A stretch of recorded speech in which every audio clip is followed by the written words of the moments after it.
E aí, pessoal, como estamos? Tudo bem? Vamos dar seguimento ao nosso conteúdo e hoje a gente vai trabalhar sistemas de governo, né? Esse é o conteúdo, pelo menos um pedaço dele, porque eu vou repartir em duas partes da nossa aula de hoje. Nesse momento inicial aí, que eu penso que é o momento que todo mundo assiste a aula, né? Não sei se todos chegam até o final, mas eu penso que pelo menos os 5 minutos iniciais todos devem ver. Eu gostaria de dizer que eu vou anexar no portal algumas instruções sobre as nossas avaliações, tá? No dia de hoje, para quem está assistindo hoje, eu espero que todos estejam assistindo hoje a aula, dia 17. Hoje, depois, eu vou disponibilizar algumas atividades avaliativas, claro, que vão valer 5 pontos, tá?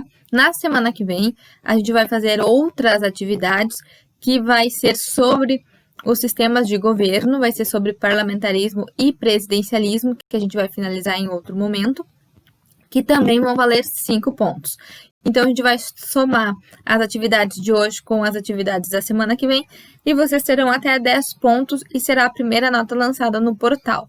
Na outra semana, a gente vai finalizar trabalhando sobre sistema majoritário e sistema proporcional das eleições, né? Ou seja, como que a gente elege os nossos representantes, né? Qual é a quantidade de votos necessários? Para onde que o nosso voto vai parar? Como que ele é computado. Então, esse vai ser o próximo conteúdo, e quando a gente finalizar esse conteúdo, a gente vai fazer uma prova um pouco mais geral, vai abarcar mais conteúdos, e essa prova vai valer 10.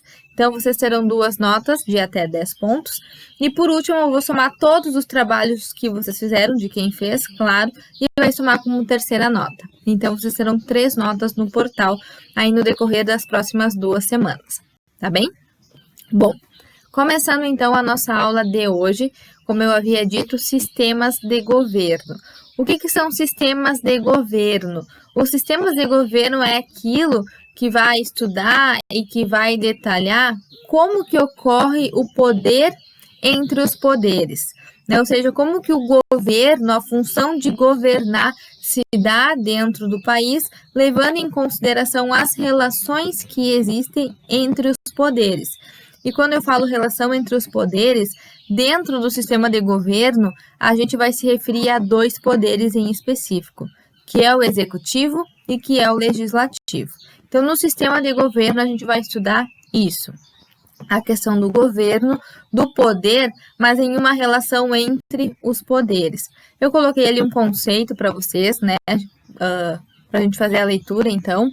O sistema de governo permite identificar o modo como se desenvolve a relação entre os poderes dentro de um Estado, né? Poderes, governo dentro de um Estado, especialmente entre os poderes executivo e o legislativo, que são os nossos 2 poderes dentro do sistema de governo. E não pode ser confundido com forma de governo, que é conceito concebido para informar a maneira como se relacionam os governantes e governados. Em provas, é bem comum de cair e ser cobrado sistema de governo e forma de governo vindo de forma embaralhada, porque os 2 têm a palavrinha governo, né? A diferença é o que antecede. Um é sistema de governo e o outro é forma de governo. Cuidado, porque eles não são as mesmas coisas.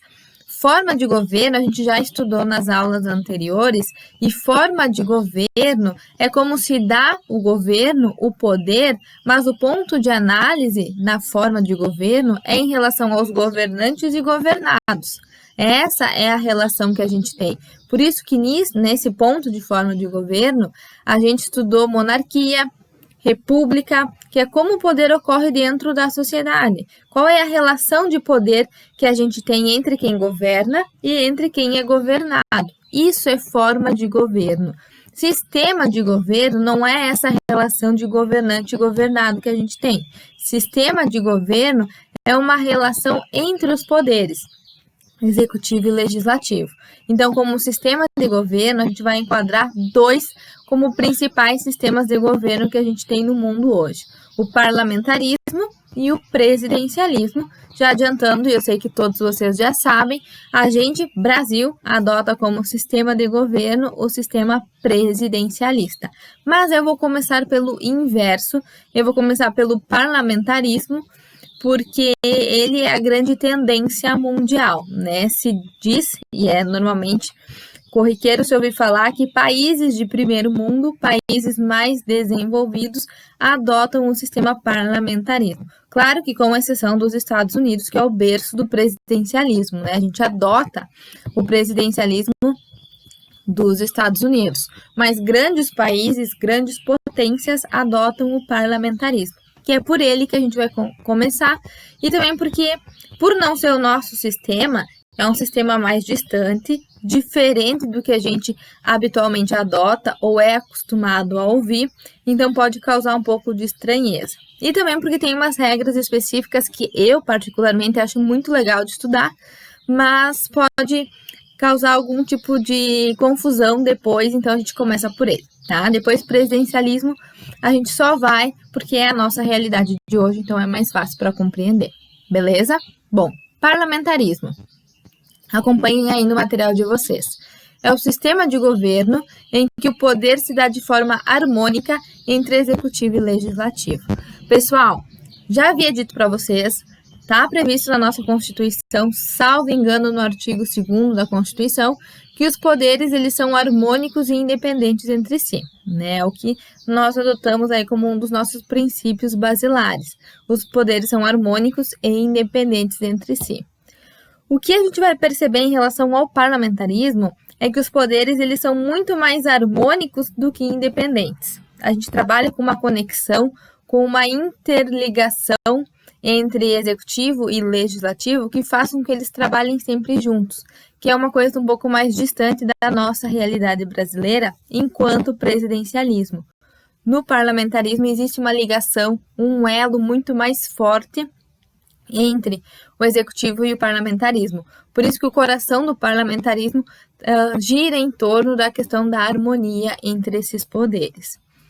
Para a gente conseguir compreender melhor como que funciona o parlamentarismo, a gente vai estudar as características do parlamentarismo. A gente vai analisar cada uma das principais características e por meio delas a gente consegue compreender de uma forma muito melhor e muito mais clara o que é o parlamentarismo e como ele acontece dentro dos estados. Características do parlamentarismo, então. Primeira característica que eu coloquei ali para vocês e que, claro que todas são importantes, mas essa primeira é a principal de todas e também porque a primeira ela faz parte do próprio conceito e essência do parlamentarismo. Primeira característica é qual? Organização dualística do poder executivo. O que significa dualística? Dualística vem de dual, tanto que eu pus ali para vocês. Chefia dual, ou seja, né, não é uma chefia única, una, mas é dual. Então, a gente tem que dividir a chefia do executivo em duas partes, tá? Então, esse é o primeiro ponto. Depois, eu coloquei ali para vocês chefe de Estado e chefe de governo. Bom, dentro do sistema, dentro do poder executivo, a gente tem a função de chefe de Estado e a função de chefe de governo. Então, essas duas funções são as principais funções que a gente vai encontrar dentro do poder executivo. No parlamentarismo, pelo fato da gente dizer que o poder executivo é dual, a gente vai afirmar que são pessoas diferentes que exercem a função de chefe de Estado e de chefe de governo. A gente vai estudar depois em presidencialismo, que no presidencialismo é a mesma pessoa. O nosso presidente, no presidencialismo, ele é tanto chefe de Estado como também chefe de governo. Então, no presidencialismo, a organização é una do Poder Executivo. É o presidente que exerce essas duas funções. No parlamentarismo, não. No parlamentarismo, a gente tem uma pessoa que vai exercer a função de chefe de Estado e outra pessoa que vai exercer a função de chefe de governo. Por isso que a gente diz que ela é dual. São pessoas necessariamente distintas. Não são a mesma. Nunca serão as mesmas. Sempre serão pessoas distintas. E aí faço a pergunta: o que é chefe de Estado e o que é chefe de governo? O que vocês acham? Chefe de Estado é aquela pessoa que vai representar o Estado. Serve como representante do Estado, principalmente em âmbito internacional. em relação entre tratados, acordos internacionais, em diálogos com outros estados. Então, o chefe de Estado, o próprio nome diz, né? Chefe de Estado é aquela pessoa que vai representar o Estado, né? O chefe de Estado, em regra, não governa, tá? Eu quero que vocês anotem que o chefe de Estado representa o Estado em âmbito internacional, acordo internacional, tratado internacional, conversas com outros estados. Então, ele representa internacionalmente o Estado. E, por isso, em regra, ele não exerce essas funções políticas, administrativas, que são funções de governar o Estado em âmbito interno, ou também em âmbito nacional. O chefe de Estado, ele pode ser tanto um monarca, e geralmente é um monarca, até porque se vocês forem se aprofundar na questão do parlamentarismo, vocês vão perceber que ele é um sistema que tem como berço e evolução a monarquia. Toda a questão do parlamentarismo gira em torno da monarquia. Se vocês forem voltar, não sei se na aula passada ou na aula retrasada, a gente trabalhou monarquia e república. E na monarquia, a gente dividiu ela em absoluta, limitada, e na limitada eu demonstrei para vocês que tem a limitada constitucional e a limitada parlamentarista. Então, percebam que a gente trabalhou monarquia parlamentarista. E significa, então, que naquelas monarquias se adota o sistema parlamentarista. E nessa parlamentarista, a gente mencionava, né, que o chefe de Estado, geralmente na figura do monarca, ele não governa, ele é uma figura, muitas vezes, cultural e de representação do Estado no âmbito internacional. Mas, isso é importante que fique claro, não necessariamente sempre no parlamentarismo vai se ter a figura do monarca como chefe de Estado. É possível que seja um presidente. Ah, mas presidente não é do presidencialismo? Nós somos presidencialismo. Temos um presidente. É possível que tenha um presidente dentro do parlamentarismo? Sim, é possível. E por isso que muita gente se confunde. Associa que a principal característica e o que vai diferenciar o parlamentarismo do presidencialismo é que no presidencialismo a gente tem um presidente. E no parlamentarismo, não. Como vem das monarquias, é um monarca. Isso é um erro muito comum e que muita gente cai. E não é. O elo que vai diferenciar, a principal diferença entre os dois sistemas é a chefia, que no presidencialismo é una, porque o presidente exerce essas duas funções, chefe de Estado e chefe de governo, e no parlamentarismo, essas funções são funções duais. São pessoas diferentes que exercem chefe de Estado e chefe de governo, podendo, portanto, um presidente ser chefe de Estado no parlamentarismo. Tá? Então, é possível que exista, tanto vocês podem procurar, agora eu não vou me lembrar, também acabei não procurando para mostrar para vocês, mas dão o Google que vocês vão encontrar. Teve uma PEC, eu acho que ela já, não sei se já não saiu de tramitação, mas tinha uma proposta de emenda constitucional para alterar o nosso sistema, para que nós, de história e cultura sempre eu não vou dizer porque a gente teve um vácuo aí de parlamentarismo, mas na nossa história praticamente todo o período foi presidencialista, teve um momento aí que os nossos representantes propuseram a mudança desse sistema para o parlamentarismo, ou como alguns chamam, para ser uma forma mais atenuada, o semi-parlamentarismo. E se a gente parar para pensar na nossa história, a gente não trabalha com monarca, não é da nossa cultura, não é da nossa tradição. A nossa tradição é o presidencialismo, são eleições de presidente da República.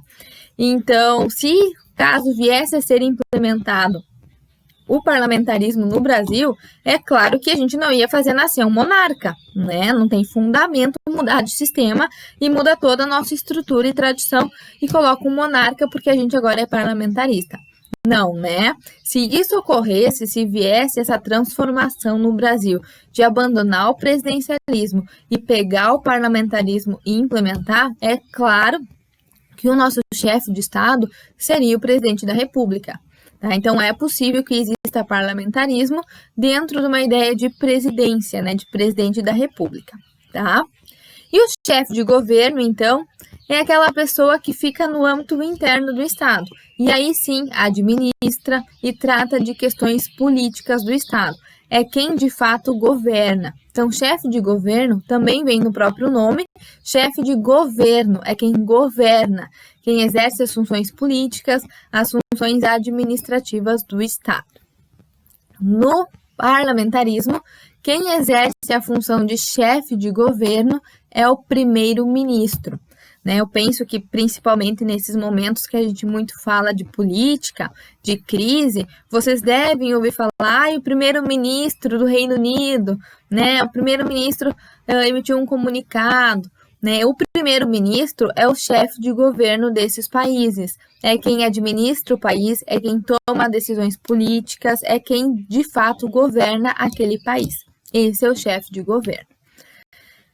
Eu queria citar uns exemplos para vocês que eu acho legal a gente imaginar como que funcionam os outros países, Pensar só no Brasil fica chato, Porque o Brasil está numa fase chata, então fica cansativo ficar analisando sempre o nosso sistema.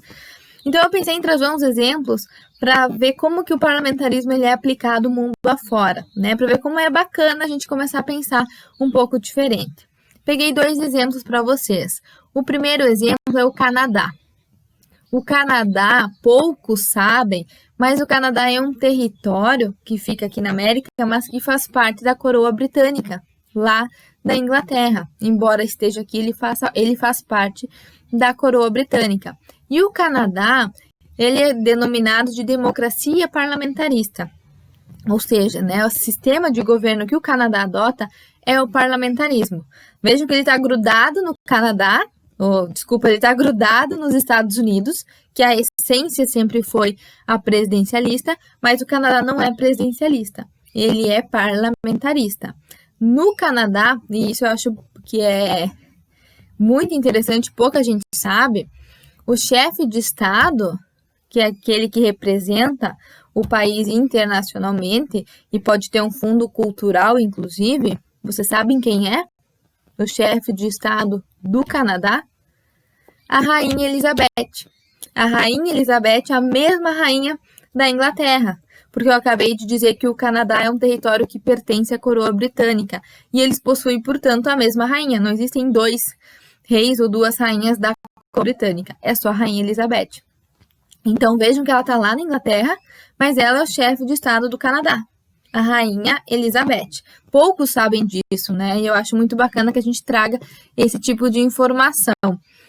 A gente tem a figura do primeiro-ministro do Canadá, então, que é o chefe de governo do Canadá, que é o Justin Trudeau, Não sei falar direito sobre o sobrenome dele, mas ele é bastante mencionado às vezes nas notícias. Para quem gosta de ler notícias internacionais, já deve ter se deparado com o nome Justin Trudeau. Ele é o primeiro-ministro do Canadá desde 2015, eu acho que ele é o primeiro-ministro. Então vejam que a gente tem o chefe de Estado no Canadá, que é a Rainha Elizabeth, que mora lá na Inglaterra, Porque o Canadá é um território que pertence à coroa britânica. E a gente tem o primeiro-ministro, que é o Justin, desde 2015, se eu não me engano. E olham, e achei muito interessante do Canadá, que o chefe de Estado, ele não está no Canadá. A rainha, ela não mora no Canadá, ela mora lá na Inglaterra, lá no Palácio de Buckingham, na Inglaterra. Então, a gente teria, em tese, só o primeiro-ministro, governando o Canadá. E aí o Canadá criou uma outra figura política que se chama governador-geral. É uma mulher hoje, a governadora-geral do Canadá, mas eu não me lembro o nome dela. A função do governador-geral é ser uma ponte de diálogo da rainha com o Canadá. Ou seja, o governador-geral seria aquela figura que vai representar a rainha dentro do Canadá. Já que a rainha está lá na Inglaterra, de alguma forma ela precisa ser representada ou vista dentro do Canadá, para não deixar todo o poder exclusivamente para o primeiro-ministro. Então, na ausência da rainha, se criou a figura do governador-geral, que hoje é uma mulher, para se fazer presente e fazer as vezes da rainha dentro da Inglaterra. Eu achei muito legal quando eu soube disso, né? O Canadá é um país que tanta gente fala e pouca gente sabe que tem como chefe de Estado a rainha da Inglaterra. E aqui eu deixo uma recomendação aí para quem gosta desses temas, que eu acho que é muito bacana, que é o The Crown, que é um seriado que tem na Netflix, né? Ele sempre aparecia pelo menos como sugestão. Quem não viu, eu recomendo pelo menos assistir um pouco, que aí dá para perceber umas nuances sobre essa ideia de parlamentarismo, de rainha, de primeiro-ministro. Eu acho que nesse seriado The Crown, né, a coroa, fica bem perceptível, bem legal de visualizar. Bom, e eu também tem um outro exemplo que eu acho bacana de pensar e para contrapor, que é o da Itália. A Itália, pouca gente sabe também, mas também é um sistema parlamentarista. E a Itália, por tradição, assim como nós, Brasil, não tem monarca. Quem preside como chefe de Estado a Itália é o presidente da República. Então, a Itália tem um presidente, mas o sistema deles é o parlamentarista. E olha só que interessante, quem escolhe o presidente da Itália é o parlamento. O presidente italiano não é eleito pelo voto, pelo sufrágio universal, como a gente elege o nosso presidente aqui. Quem elege o presidente na Itália é o parlamento. E aí as pessoas escolhem as pessoas que vão compor o parlamento. Ou seja, né, a população escolhe os representantes do povo que vão compor o parlamento. E o parlamento, que são os representantes do povo, é que vão escolher o presidente da Itália. E esse é o sistema parlamentarista deles, né? Eu também achei bem bacana porque é um contraponto. Não tem monarca, tem um presidente, como eu acabei de mencionar, é possível, e com umas regras bem específicas, que é as regras da Itália, né? Que o presidente é eleito pelo parlamento e o parlamento, sim, é eleito pelo voto popular. Achei bem interessante também. Bom, seguindo então. Coloquei ali para vocês escolha do chefe de Estado e escolha do chefe de governo. Como que são feitas essas escolhas dentro do parlamentarismo? O chefe de Estado a gente não tem como ter uma regra geral. Cada Estado que adota o sistema de governo altera geralmente a escolha do chefe de Estado. Até porque pode variar, né? Como a gente acabou de ver, pode ser um monarca, como pode ser também um presidente. Então, se podem ser figuras diferentes dentro de sistemas totalmente diferentes, a escolha, como consequência, também vai ser diferente, né? Veja o caso do Canadá, o chefe de Estado é a Rainha Elizabeth.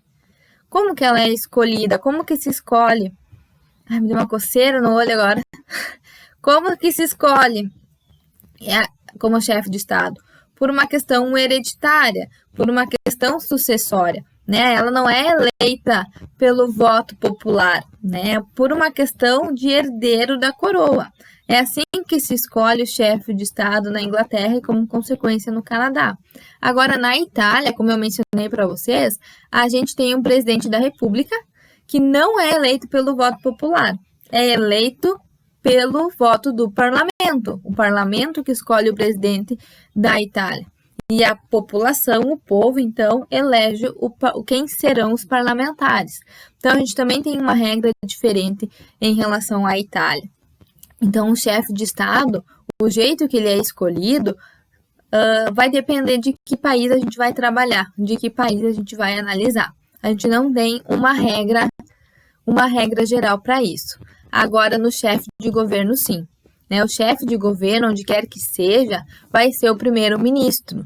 Com exceção da Alemanha, que a Alemanha também é parlamentarista, mas ao invés de chamar primeiro-ministro, a gente chama de chanceler, né, o chanceler da Alemanha, que é como se fosse a figura do primeiro-ministro. Mas a lógica é a mesma, chanceler e primeiro-ministro. Mas o que eu quero que fique claro é que o chefe de governo, que é o primeiro-ministro, o jeito que ele vai ser escolhido para exercer essa função em todos os países que adotam o parlamentarismo, ela é igual, se não muito semelhante. Se tem um padrão para adotar, né? Diferente do chefe de Estado, que pode ser bem diferente o jeito que se escolhe os representantes. Escolha de chefe de governo, pus ali para vocês deve ser do poder legislativo. Então, o primeiro-ministro vai vir de onde? Vai vir de qualquer lugar? Vai vir da rua? Vai se escolher entre qualquer um do povo? Não. O primeiro-ministro, que é aquela pessoa que vai exercer a função de chefe de governo, deve ser uma pessoa do poder legislativo, ou seja, uma pessoa do parlamento, uma pessoa que já recebeu o voto popular, já ganhou a eleição para ser considerado um parlamentar, um deputado, vamos supor. Então, as pessoas que compõem o parlamento, que é o poder legislativo, somente aquelas pessoas é que poderão ser escolhidas para ser o primeiro-ministro. Depois eu coloquei ali para vocês, talvez de uma forma um pouco mais clara. O primeiro-ministro é escolhido dentre os membros do partido majoritário, que possui maioria, dentro do parlamentarismo, poder legislativo. O que isso quer dizer? A gente vai ver de uma forma mais clara, né, no decorrer dessa nossa aula. Mas o primeiro-ministro, ele é um membro do poder legislativo, ou seja, do poder do parlamento, escolhido dentre os membros do partido majoritário. Vamos pensar hipoteticamente no Brasil. Vamos supor que o nosso parlamento seja a Câmara dos Deputados, tá? Aqui é um pouco difícil de pensar porque o nosso sistema ele tem muitos partidos políticos, né? A gente trabalha com uma pluralidade imensa de partidos políticos. Então, vamos supor que aqui no Brasil a gente adotasse a sistemática americana. A gente tem 2 partidos, o republicano e o democrata. Aí a gente tem eleições, onde o povo vai às urnas para escolher os deputados, né? Para escolher os parlamentares e representantes do povo. Dentre esses 2 partidos, vai ter um partido que vai ser maioria, ou seja, vai ter mais representantes. Vamos supor que são 20 cadeiras, né? 20 não, porque não tem como ser número par. Vamos supor que sejam 21 cadeiras, 21 lugares de deputados. E aí a gente tem um partido que consegue 15 deputados e o outro partido que consegue 6 deputados. Aquele partido que consegue 15 deputados dentro do parlamento, ele é maioria. Ele conseguiu maioria. Então, é dentro desse partido que vai sair o primeiro-ministro. O primeiro-ministro sempre vai ser do partido majoritário no legislativo, tá? É isso que precisa ficar claro por enquanto, que o primeiro-ministro é do legislativo, ou seja, é um parlamentar do legislativo e não só um parlamentar do partido majoritário, daquele partido que tem mais cadeiras dentro do Congresso, dentro do parlamento. Beleza? Tá. Essa é a primeira característica, então, que precisa ficar clara para vocês, que é a questão da chefia dual dentro do parlamentarismo. Segunda característica, vínculo necessário entre o poder legislativo e poder executivo.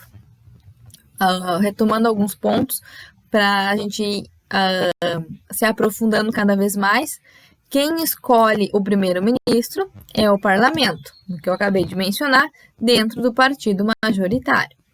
O primeiro-ministro se mantém no cargo enquanto o partido dele for maioria e enquanto ele tiver o apoio e confiança do parlamento. Quando não houver mais suporte, ou seja, não tiver mais maioria, nem apoio, nem confiança, poderá haver destituição do primeiro-ministro.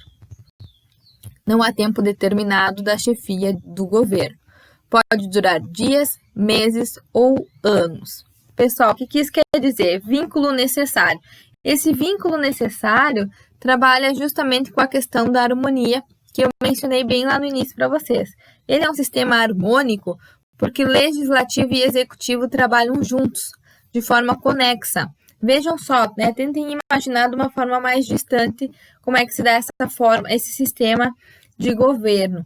A gente tem o poder executivo. O poder executivo, ele é exercido como função de chefe de Estado e chefe de governo. Sim? O chefe de Estado é quem representa o Estado e o chefe de governo é aquela pessoa que governa, né, que exerce as funções políticas e administrativas do Estado. Esse chefe de governo é um membro do poder legislativo, do membro de um grupo majoritário, de um partido majoritário do poder legislativo, que lá no parlamento foi escolhido para ser primeiro-ministro. Então, percebam que, na essência, na origem, esse chefe de governo, ele é um parlamentar. Ele é um membro originário do poder legislativo e que, quando ele é escolhido para ser primeiro-ministro, ele sai do poder legislativo e passa a exercer função dentro do poder executivo, porque chefe de governo é uma função do executivo. E aí, claro que se ele for derrubado por voto de desconfiança, que a gente vai estudar mais para frente, né, no decorrer dessa aula, ele volta a ser parte do poder legislativo, que é a essência, que é a origem dele. Então, percebam por que eu falo em harmonia. Porque o executivo não é exercido unicamente por um representante do executivo. Ao lado dele trabalha também um representante do legislativo, que na origem, na essência, é um parlamentar. Nesse período de primeiro-ministro, é como se ele fosse cedido para o poder legislativo, para o poder executivo, e ali vai exercer a função de chefe de governo. E aí a gente pode até citar como exemplo, né, a principal característica de diálogo entre poderes. O que é parlamentarismo, parlamento, parlar, né? Parlar vem de falar, conversar, né? Eu parlo, eu falo. Então, o parlamentarismo tem na essência o diálogo, a conversa, né? Essa troca aí de conhecimentos e informações. Então, por isso que a gente trabalha com essa ideia de harmonia, ideia de diálogo e dessa mistura entre os poderes. Ali, eu coloquei para vocês, não há tempo determinado do chefe de governo, ele pode durar dias, meses ou ano, que a gente vai estudar a partir de agora, que antes eu já tinha mencionado, esse primeiro-ministro, ele precisa ser do membro de um partido majoritário. Se esse partido ele deixa de ser majoritário no parlamento, vamos supor que se convocam novas eleições e o partido que esse primeiro-ministro é filiado perde a maioria, ou seja, dá uma reviravolta e o outro partido acaba ganhando maioria no parlamento, automaticamente o primeiro-ministro cai. Automaticamente aquele primeiro-ministro deixa de ser primeiro-ministro porque o partido dele perdeu a maioria dentro do parlamento. Sempre o primeiro-ministro ele tem que estar amparado pela maioria do parlamento. Se perde a maioria do parlamento, o primeiro-ministro cai junto, tá? Isso quem já ouviu falar em parlamentarismo, geralmente ouviu falar nessa ideia de maioria, né? A maioria se faz presente para segurar o primeiro-ministro. E é mais ou menos isso mesmo, né? Ele pode ter a maioria por muito tempo, ou ele pode ter a maioria somente num ciclo de eleições e o partido perde a maioria e ele cai automaticamente, tá? Bom, vamos seguir então para ir se aprofundando cada vez mais. A terceira característica que eu coloquei para vocês, também importantíssima dentro do parlamentarismo, é a colegialidade do órgão governamental. Colegialidade do órgão governamental. Colegialidade vem de uma ideia de coletivo, não uma pessoa, mas um grupo, né? Um coletivo de pessoas que vão exercer essa questão governamental. A gente já vem trabalhando com parlamentarismo, diálogo, parlar, falar, então é claro que a gente precisa trabalhar essas ideias dentro de um grupo de pessoas, dentro de um colegiado. Por isso que eu pus ali para vocês, o governo não é exercido por uma pessoa, mas por um grupo. Aí vejam só, vamos tentar nos afastar novamente um pouco para tentar visualizar esse sistema do parlamentarismo. Mais uma vez, a gente tem o chefe de Estado, que representa o Estado, e o chefe de governo, que é o primeiro-ministro, que vem lá do quadro do parlamento, que é o poder legislativo. Só que esse primeiro-ministro, que é o chefe de governo, ele não governa sozinho. Vamos sair um pouquinho da lógica e vamos entrar na nossa lógica do presidencialismo. A gente tem o presidente, que exerce as duas funções, chefe de Estado e chefe de governo, mas o presidente ele também não governa sozinho. O presidente da República, no nosso sistema, ele é auxiliado por vários ministros. A gente tem o ministro da Saúde, o ministro da Educação, o ministro da Economia, várias pessoas, cada qual com uma função específica para se comprometer e administrar. Porque como o presidente é uma pessoa só, ele não tem como administrar o país inteiro em todos os aspectos do país inteiro. Então, ele chama pessoas para auxiliar ele. E aí a gente tem a figura dos ministros, né? Da Educação, da Saúde, da Economia. No parlamentarismo, é mais ou menos assim também. O chefe de governo, ele também não governa sozinho, o país inteiro sozinho. Ele também tem pessoas que vão auxiliá-los nessa função.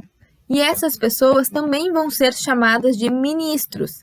Então, a gente tem o chefe de governo, que é o primeiro-ministro, e quando o primeiro-ministro ele é eleito, escolhido para ser primeiro-ministro, ele escolhe outros membros do parlamento que vão ser esses ministros que vão trabalhar com ele, que vão auxiliá-los em temas específicos, em saúde, em educação, em economia.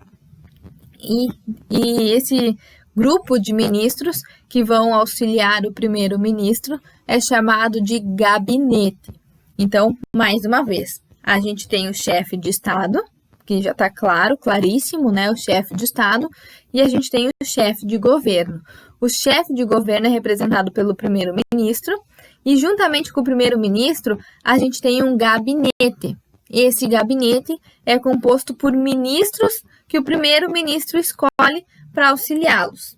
Esses ministros que compõem o gabinete também fazem parte do parlamento. É o primeiro-ministro que vai escolher quem são esses outros ministros que vão auxiliá-los na função, tá? Então, esse conjunto de ministros que vão auxiliar o primeiro-ministro é chamado de gabinete. E quando a gente vai englobar tanto o primeiro-ministro como o gabinete, todo esse conjunto que vai trabalhar de forma conjunta, a gente vai dar o nome de ministério, tá? Então, mais uma vez, chefe de governo, primeiro-ministro, que trabalha auxiliado do gabinete, que é um conjunto de ministros que vão auxiliá-los na função, que é chamado de gabinete. Quando a gente pega esse gabinete mais o primeiro-ministro para trabalhar de forma conjunta, todos eles vão ser chamados de ministério, tá? Gabinete é só os ministros que vão auxiliar o primeiro-ministro. E ministério é tanto o gabinete como também o primeiro-ministro, tá? Ficou claro? Mais ou menos? Qualquer coisa, pausa, volta e assiste de novo, tá? Ou me chama no WhatsApp, que eu, na medida do possível, sempre tento auxiliar todos vocês. Bom, daí eu coloquei ali para vocês responsabilidade solidária dentro da característica da colegialidade do órgão governamental. O que significa solidariedade, responsabilidade solidária? Pessoal, pensem comigo. O governo, eu acabei de falar, ele é colegiado. Ele é visto como um grupo. Então, quem vê de fora, não vê o primeiro-ministro, não vê o gabinete, vê o ministério. Visualiza que todos eles, em diálogo, conversam e trabalhem de forma única. Então, o grupo que trabalha de forma única. Vamos supor que um determinado ministro tome uma decisão errada sobre determinado tema e que desagrade, por exemplo, o parlamento, né? O parlamento pensa, mas que decisão descabida, que decisão sem fundamento, equivocada, errada que foi tomada. Quando acontece isso, o gabinete e o ministério não individualiza a pessoa que cometeu o equívoco ou o erro. A responsabilidade do erro recai sobre o ministério como um todo. Não importa se foi o primeiro-ministro, não importa se foi um membro do gabinete que cometeu um erro, ou tomou uma decisão errada, né, fez algo que contrariou algum ordenamento jurídico, alguma lei, não importa quem fez, porque de fora é visto como se todos tivessem feito juntos. Então, a gente vai estudar no próximo tópico, na próxima característica, que quando esse chefe de governo, primeiro-ministro auxiliado do gabinete, toma decisões equivocadas, tem um andar político que não é muito adequado, o parlamento pode apresentar o que a gente vai chamar de voto de desconfiança. É como se fosse um aviso. Se cuidem, o governo está ruim. Vocês estão contrariando em desacordo com a maioria, com a vontade popular. O governo de vocês pode estar caindo. Então, o voto de desconfiança é como se fosse um alô do parlamento. Atenção, não está legal o governo. Quando o parlamento manda esse voto de desconfiança, esse voto de desconfiança vai para o ministério como um todo. Não é encaminhado para um ministro em específico do gabinete e nem ao primeiro-ministro. Ele é encaminhado de forma impessoal ao ministério, porque se entende que é um colegiado. Todos trabalham de forma única, todos devem dialogar na tomada das decisões. Então, se a decisão foi errada porque todo mundo concordou e assentou com esse erro. Não foi culpa de uma pessoa só. Por isso que a gente vai ver, agora no decorrer nas últimas características, que quando o primeiro-ministro cai por voto de desconfiança, quando se diz que ele vai perder a função de chefe de governo, todo mundo cai junto. O primeiro-ministro é como se ele fosse demitido, ele se retira do posto de chefe de governo e todo aquele gabinete que ele convocou para trabalhar com ele cai também. Então, cai fora o primeiro-ministro e todo o gabinete cai fora também, porque a gente trabalha de forma colegiada, de forma impessoal. Por isso que a gente vai dizer que a responsabilidade ela é solidária, porque vai atingir o ministério como um todo, né? Todo mundo vai cair junto. Não vai cair só o ministério, não vai cair só o primeiro-ministro. Em caso de votos de desconfiança, que de fato se confirme esse mau governo, vai todo mundo pro mesmo saco. Todo mundo cai fora também, tá? E também é importante, outra questão que eu pus ali para vocês, é que no parlamentarismo os ministros são integrantes do Poder Executivo. Integrantes do Poder Executivo. O que significa isso que eu acabei de mencionar? Se o primeiro-ministro cai por atitudes, por mau governo, todo mundo cai junto. Todo o gabinete cai junto também. Todos aqueles ministros que ele chamou para trabalhar, para auxiliar nessa função de chefe de governo, também caem junto quando cai o primeiro-ministro. Por isso que a gente vai dizer que eles são integrantes, porque de fato eles fazem parte do Poder Executivo, que de modo caindo um, cai todos. Diferente, como a gente vai estudar, no presidencialismo. No presidencialismo, os ministros, só guarda na memória isso que eu vou falar agora, não precisa anotar. Ou se quiser anotar, deixa guardado aí do lado. No presidencialismo, os ministros são auxiliares do Poder Executivo. Isso significa que nem sempre que o presidente cair por impeachment, que é no nosso caso, que a gente vai estudar impeachment em presidencialismo, não é sempre que o presidente, quando ele for cair, que os ministros que auxiliam ele vão cair também. Eles são auxiliares, eles são nomeados para auxiliar o presidente da República. No parlamentarismo, eles são vistos como um todo só, como se fosse um grupo único, unido, que quando um cai, cai todo mundo, tá? Quarta característica, responsabilidade política do Ministério perante o Parlamento. A responsabilidade política do Ministério perante o Parlamento, e aqui a gente vai entrar então nas possibilidades que o Ministério ele pode ser destituído, que o primeiro-ministro e o gabinete que acompanha o primeiro-ministro, eles podem ser destituídos da função de chefe de governo. Lembrem que lá no início eu falei que essa função, que o primeiro-ministro, ele pode exercer a função de chefe de governo por meses, dias, anos, é muito relativo, a gente não tem um prazo determinado de mandato, não é 4 anos, como é o nosso caso do presidencialismo. O primeiro-ministro ele não tem, ele sempre vai depender do apoio e da forma como ele exerce a política. Então, quando eu mencionei isso, que a gente não tem um mandato certo, com prazo certo, é muito relativo, vai depender muito de como essa função ela é exercida, eu estava me referindo a uma responsabilidade que o Ministério tem. Quem é o Ministério? O primeiro-ministro e o gabinete. Então, é uma responsabilidade que esse grupo que vai governar tem perante o parlamento. Parlamento são justamente aquelas pessoas, né, que colocaram ali o primeiro-ministro, porque o primeiro-ministro ele é membro do parlamento, então o parlamento escolheu uma pessoa de confiança para ser o primeiro-ministro, e o primeiro-ministro escolheu outras pessoas de confiança também do parlamento para ser o gabinete. Então perceba que todo mundo do ministério é do parlamento, vem do parlamento, e todo mundo deve uma responsabilidade, todo mundo, digo ministério, claro, né, deve uma responsabilidade perante o parlamento, sob pena de destituição, de queda da função de chefe de governo.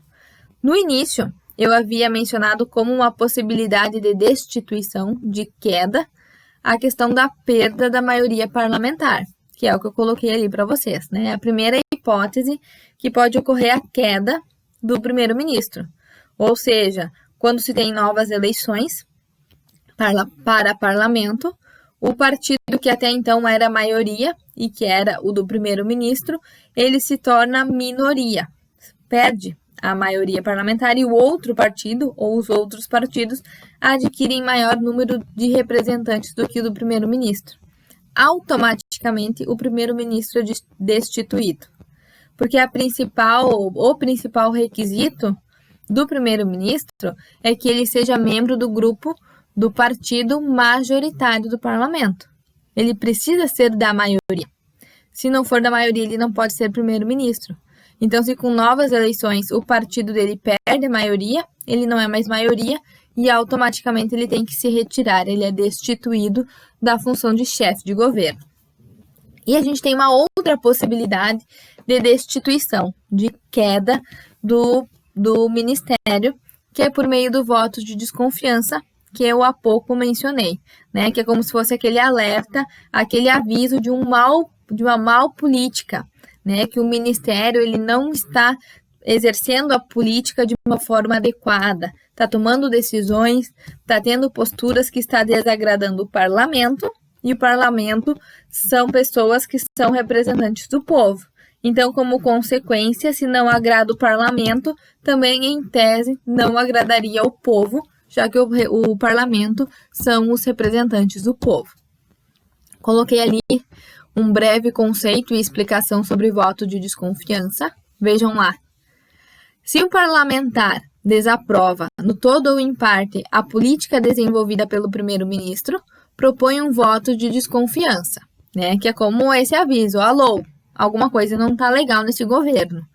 Se esse voto de desconfiança for aprovado pela maioria parlamentar, ou seja, né, um parlamentar vai lá e apresenta um voto de desconfiança, esse voto de desconfiança ele passa por aprovação parlamentar. Se a maioria do parlamento concordar, de fato, esse governo não está legal, está desagradando, está tomando decisões que não estão sendo bacanas no nosso sistema político. Nesse caso, como eu coloquei ali para vocês, demonstra que o chefe de governo está contrariando a vontade da maioria do povo, de quem os parlamentares são representantes.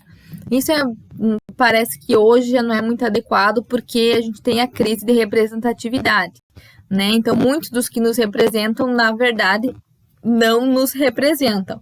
Mas, na lógica do parlamentarismo, os parlamentares representam, sim, a essência da vontade da população. Então, se os parlamentares não estão gostando, significa que a população, como consequência, também não está gostando. Então, aquele primeiro-ministro, juntamente com o gabinete, não deveria mais governar. Então, para que isso aconteça, para que se destitua o primeiro-ministro juntamente com o gabinete, se apresenta o voto de desconfiança, tá? O que eu acho bacana de vocês anotar em relação a isso é que quando é apresentado esse voto de desconfiança por um parlamentar, né, por alguém do poder legislativo, abre-se para o primeiro-ministro um poder de defesa, né? Nada mais lógico do que se alguém está acusando aquela pessoa que está governando o país, que está governando mal, nada mais lógico do que essa pessoa ter o direito de resposta. No parlamentarismo se tem o direito de resposta e ele se chama voto de confiança. Então, o parlamento apresenta um voto de desconfiança, alegando que o governo está ruim, que os programas de políticas não estão adequados, que as decisões são equivocadas, que tem que sair, que tem que retirar o primeiro-ministro e retirar o gabinete também. Esse é o voto de desconfiança. O primeiro-ministro pode ficar incomodado e pensar, não é bem assim. Eu tenho os meus motivos, juntamente com o gabinete, para que a gente tome essas decisões. Vou apresentar um voto de confiança. É tipo, confie em mim. Eu sei o que eu estou fazendo. É necessário tomar essas atitudes e essas decisões nesse momento. Então, o primeiro-ministro e o gabinete apresentam um voto de confiança.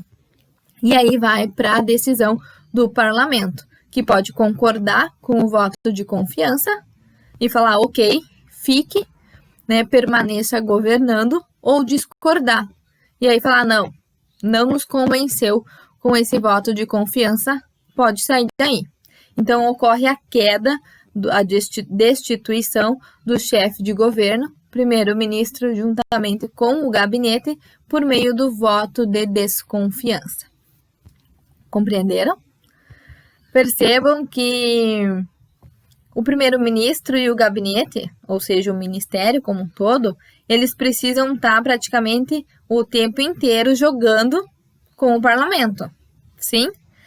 Observando se lá está a maioria, né? Se o partido dele está forte o suficiente para que ele se mantenha como primeiro-ministro e se todas as decisões que ele toma, todas as questões políticas que ele toma, as opiniões que ele emite, está sendo adequada, se está sendo um bom governo. É uma preocupação do primeiro-ministro se o governo dele está sendo um bom governo. Porque se não é um bom governo, se está falhando, se está ruim, não é a população, não é o povo que vai tirar. E não vai esperar passar 4 anos, como no nosso caso. No nosso caso, presidencialismo, a gente vai ver que só vai tirar o presidente por crime de responsabilidade, que é o impeachment. É o nosso único mecanismo de retirar. A gente não retira presidente no nosso sistema porque é um mau político. Porque falou que ia fazer A e fez D. Fez uma coisa que não tinha nada a ver com o que ele falou na campanha. No nosso presidencialismo não existe responsabilidade pelo que falou e pelo que fez ou não fez, se não cumpriu as promessas. Só vai ser responsabilizado pelos crimes de responsabilidade se condenado for no procedimento de impeachment. E aí sim vai sair. Se é um bom governo, se é um mau governo, no presidencialismo não nos importa. No parlamentarismo importa. Se o governo é mau, é ruim, desagrada a população, tchau. Não importa se está 2 meses, não importa se está meio ano. Se está ruim, não conseguiu governar e agradar todo mundo, cai fora. Então sempre tem que ter esse manejo, esse diálogo dentro do parlamentarismo. Estão compreendendo? Última característica, então, para encerrar o sistema parlamentarista. Responsabilidade política do parlamento perante o corpo eleitoral. Responsabilidade política do parlamento perante o corpo eleitoral, ou seja, as pessoas que votaram e elegeram esses parlamentares. E aí a pergunta é, o parlamento também pode ser dissolvido? Ou seja, escolhe o parlamento, até agora tem um superpoder, né? A gente tem o chefe de Estado que está lá quieto no canto dele, né? Que é o mais afastado de todas essas questões. Tem o chefe de governo que vem do parlamento, é o parlamento que escolhe, é o parlamento que fiscaliza, é o parlamento que apresenta votos de desconfiança. Então, o parlamento até então está mandando, está dominando essa questão aí do parlamentarismo. E aí vem essa pergunta. Mas o parlamento também pode cometer equívocos. Também pode ter esquemas de corrupção, de várias outras questões dentro do parlamento. Então, isso quer dizer que o parlamento, ele também deve ter responsabilidade, porque ele também pode ser destituído fora de um período de eleições, né? Ele pode ser destituído por quebra de compromisso por quebra de responsabilidade em relação ao corpo eleitoral. Olha o que eu pus ali para vocês. O chefe de Estado, ou seja, essa figura que até então estava quieta, estava lá representando o Estado em âmbito internacional. Então, o chefe de Estado, mediante a apresentação fundamentada do ministério decaído, ou seja, aquele ministério, o primeiro-ministro e o gabinete, que receberam um voto de desconfiança. E foi aprovado esse voto de desconfiança e o ministério caiu. Primeiro-ministro e o gabinete foram destituídos. Esse ministério pode não concordar, pode dizer, pô, mas o parlamento é eles que estão errados. Nós aqui no ministério, nós sim estamos agindo de acordo com a vontade popular. É o ministério, é o parlamento que está em desacordo. Se isso acontecer, se o ministério que caiu pensar que o parlamento é que está errado, o ministério que caiu pode, fundamentando, apresentar uma petição ao chefe de Estado, pedindo que o chefe de Estado desfaça o parlamento. Vejam ali, o chefe de Estado, mediante a apresentação fundamentada do ministério decaído, poderá dissolver o parlamento sob o argumento de que a atitude da maioria parlamentar possa não corresponder à vontade do povo. Geralmente isso acontece quando o parlamento derruba 2 ministérios dentro de um período muito curto, 2 ou mais ministérios dentro de um prazo muito curto, ou sempre pelos mesmos motivos, Sempre são os mesmos motivos que fazem com que o ministério caia. Então, são questões que geram desconfiança, Pô, mas sempre a mesma coisa? Pô, mas está caindo de novo o primeiro-ministro, Então, são questões que geram dúvidas da responsabilidade, da ética do parlamento. Então, nesses casos, o chefe de Estado, mediante provocação do ministério decaído, ele pode dissolver o parlamento e convocar novas eleições. Vamos fazer tudo de novo. Vamos começar do zero, vamos fazer eleições para ver como é que fica a nossa representação no parlamento e vamos escolher um novo primeiro-ministro e um novo gabinete para governar o país. É possível, tá? E aí, finalizando, então, eu coloquei ali para vocês, nesse caso, o chefe de Estado dissolve o parlamento e convoca novas eleições. Observação final. A responsabilidade do parlamento assegura o equilíbrio dos 2 poderes, evita uma submissão total do executivo ao legislativo e opõe uma constante advertência aos possíveis desmandos do parlamento. E aqui a gente termina com essa questão de independência. O tempo todo era muita harmonia, mas sempre a gente via prevalecer o parlamento nessa questão do parlamentarismo. Mas essa última característica vem nos dizer que o chefe de Estado, que é a essência, que é aquela figura ali da representação do Estado, do poder executivo, também tem autonomia. Também tem independência, não é só o parlamento que manda. Se o parlamento está mandando demais, está equivocado, está agindo em desacordo com a população, o executivo pode desfazer o parlamento. Aquele ministério que caiu provoca, mediante uma decisão fundamentada, uma petição fundamentada, provoca o chefe de Estado e diz, é eles que estão errados. Tu, como chefe de Estado do Poder Executivo, dissolva o parlamento e convoque novas eleições e vamos refazer tudo de novo. Tá? Então, essa responsabilidade política do parlamento perante o corpo eleitoral e essa possibilidade, então, de dissolver o parlamento, o executivo pode dissolver o parlamento, funciona justamente com uma questão aí de balanço dos poderes. Não é só o parlamento que manda e desmanda e destitui os governos da forma como ele bem entender. Desse outro lado aqui, a gente tem o executivo que deve estar sempre observando, prestando atenção, se as atitudes do parlamento também têm responsabilidade. Porque se não tiver, o executivo ele pode destituir o parlamento e convocar novas eleições. Entenderam, pessoal?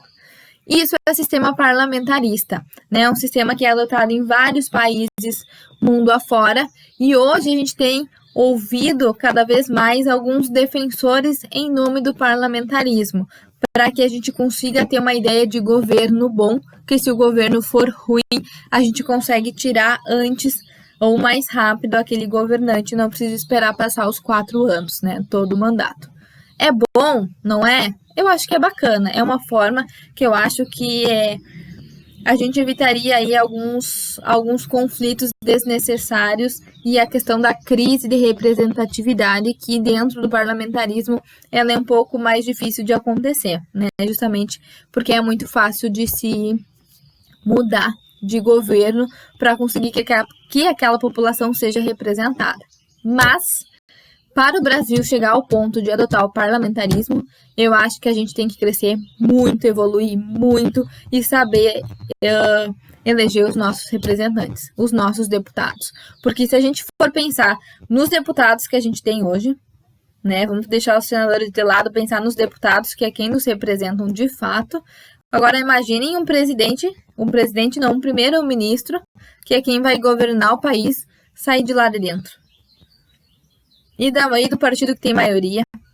E aí a gente trabalha com muitas coisas de coalizão, de fazer parceria com o partido.